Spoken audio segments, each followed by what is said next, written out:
I never like to meet buyers for the first time at a listing, where most agents try to meet their clients. And then it's just a whole process of shopping, and you never really know what they can afford, if they're telling you the truth, where they work, and you can end up wasting a lot of your time. You have to remember that a buyer is someone who actually buys, and someone who actually buys is someone who's motivated enough to have a sit-down meeting with you. So I really try to have all buyer first impressions happen either in their office or, if I'm lucky, in my office. And that's what I'm gonna show you right now. I've got a buyer, Mike, who has graciously agreed to do this in front of all these cameras for this course. And we haven't even seen a single apartment yet, and you are now looking for your first apartment in New York City. Yep. And we've got my Serhant Team Buyer's Guide, which you're all gonna be able to download right after you finish this video, and we're gonna go through it. Great. Step by step. You ready? All right, yep. Okay. Ready. Why don't you just tell me first kind of who you are and why you're looking to purchase your first home? Great, yeah, I moved out west a couple of years ago with my wife. I got a great job opportunity there, but we're New Yorkers at heart. And thankfully my company is opening an office in New York, so I'm being transferred, and Awesome. we're ready to start our life here. Okay. Yeah. Do you have an idea of what your price point is? Yeah, I would say, upwards 2 to 4 million. We really want a 2-bedroom. Big range. Yeah. We've got, Little caveat for everyone who's watching. Young people who come to New York City with great jobs have nice, healthy budgets. So congratulations on that. And do you have a timeline where you want to try to find something? Yeah, I would say, probably in the next 3 months. Okay, all right, good, quick. Yeah. Awesome. So what I like to do is I've got a buyer guide here. I've been doing this for over 10 years, and I've broken down the entire process for purchasing, both in New York and anywhere. And so I want to go through this kind of step by step, and any questions you have, this will help us understand together that buying really is a process of elimination and not just shopping. But I think you understand that because you look like you want to find someplace in the next 90 days. So this is the buyer's guide, and everyone will get a copy of this once you finish this video. So first up is how much house I can buy. So one, do you know if you'll be paying cash or if you'll be getting a loan?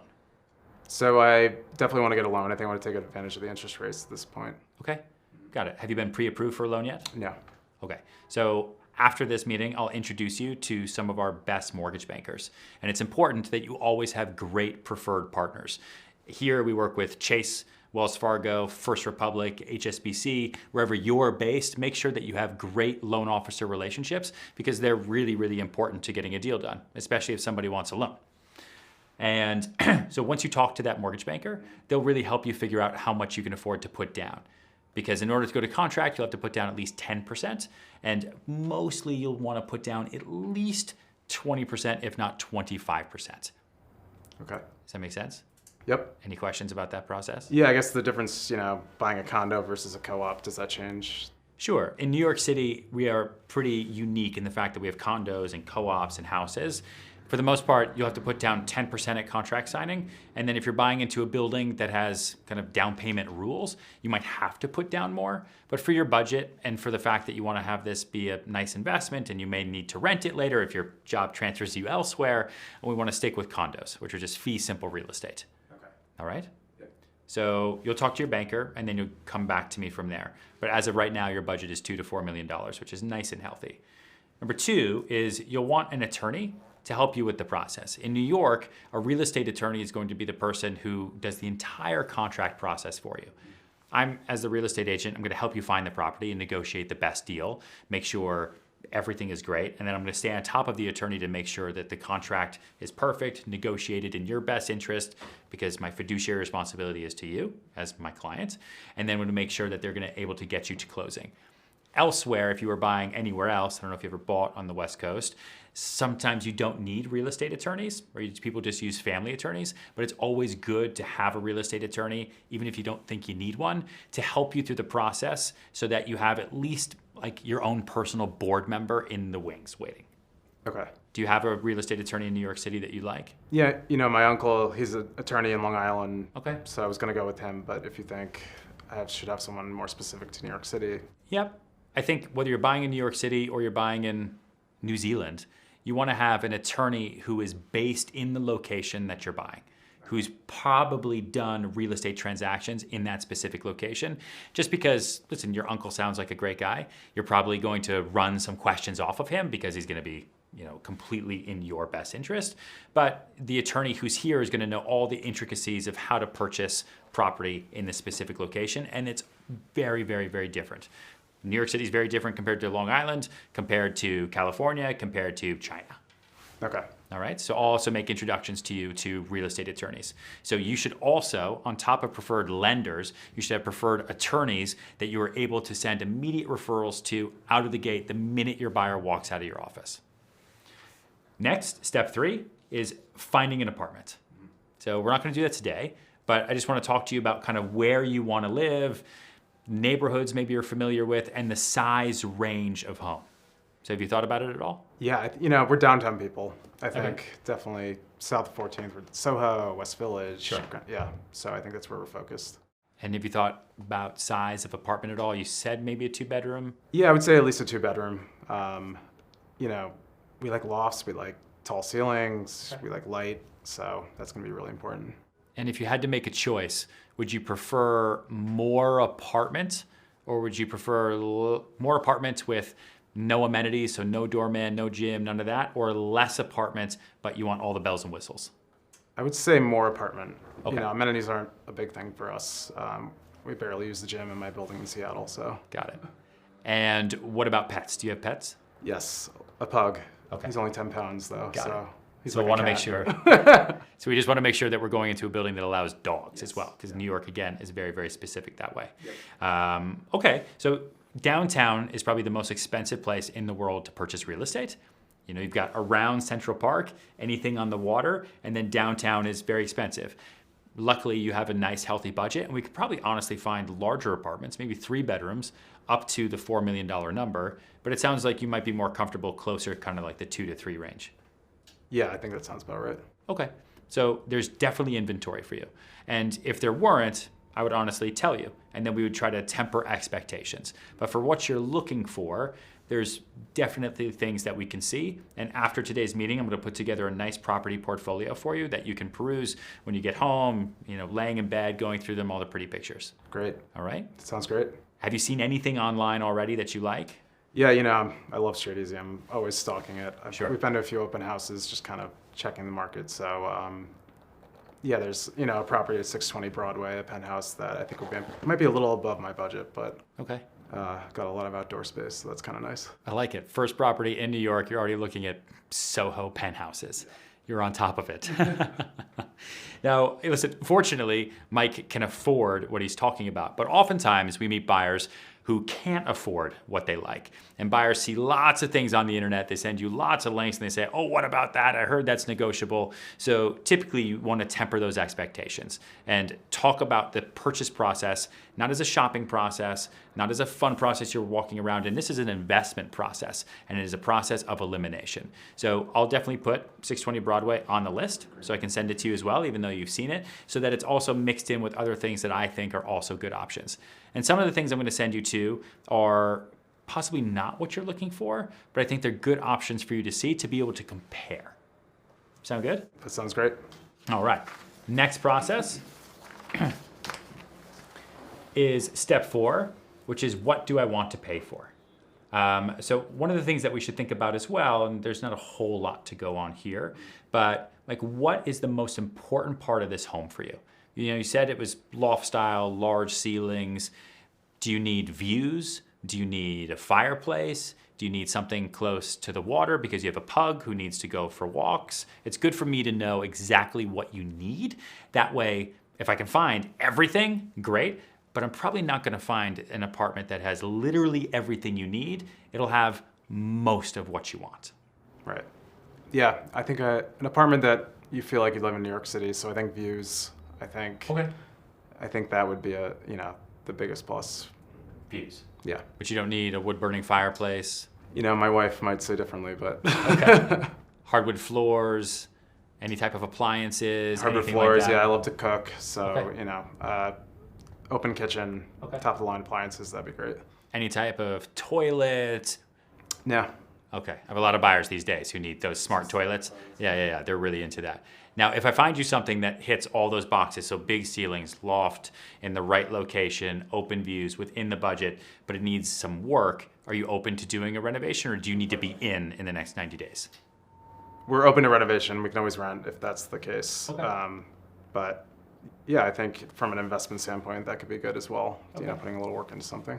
Okay, good. All right, so we are narrowing in on what you're looking for. So right now, in my mind, I've narrowed down the listings that we're going to look at, and we're going to look at things that have high ceilings, that are lofts, that are south of 14th Street in good locations, that don't necessarily need all the bells and whistles, but do have good open views. Great. That might also need to be renovated. Do I have it kind of right? Yep, I think spot on. Okay, got it. Awesome. So section 5, I like to call where do I sign? And it could be 2 to 7 days, let's say, after we find the right property. And so this is all about negotiating, how we're going to negotiate, and what the contract process is like. So there's not a whole lot to talk about with regards to that right now because we have to go find the property. But you want to keep in mind that everything we're looking at, we want to look at it not just do you like it, but is this something we would like to make an offer on? Because remember, you actually want to find something and you want to actually buy it, right? We're not just going and shopping. You can do that online. That's the best part about the internet these days and the best part about the phone. Tonight, if you can, when you go home, go on to Zillow and Realtor.org and Trulia and StreetEasy and any cool apartments you see, send them over to me and I can vet them and I can add some good ones or remove some others. That way it's kind of a tag team process between the two of us. Because I know everything about all of the properties and the backstories. You know what they look like in little photos on your phone. And together, we will find you the best possible home. But once you find the right property, we'll negotiate it as much as we possibly can. And once you're happy with it, then you would sign a contract with your attorney. And anywhere else, if it wasn't in New York City, the real estate agent would do the contract process with you, and you would end up signing a contract to make an offer. You'd probably give a good faith deposit. The whole process is a little bit different everywhere. New York is very, very specific in the fact that we bring in real estate attorneys, and I just want to make sure you're comfortable with that. Yeah, I mean, is it a much larger cost in terms of closing? Not really. A good real estate attorney for a regular transaction is a couple $1,000s. Okay, I think that's worth it. Yeah, just to protect you. And what it really does is you make sure that your deposit is protected. Because God forbid something happens to you, or something happens to the property, or you don't pass an inspection. You want to make sure you have as many protections as possible in the contract for you, because if you find something for $3 million, you have $300,000 on the line until you close. Right. Sound good? Sounds good. Okay. Next step is 6. I haven't lost you yet, have I? Nope. Okay. Next step is number 6. It says, who am I?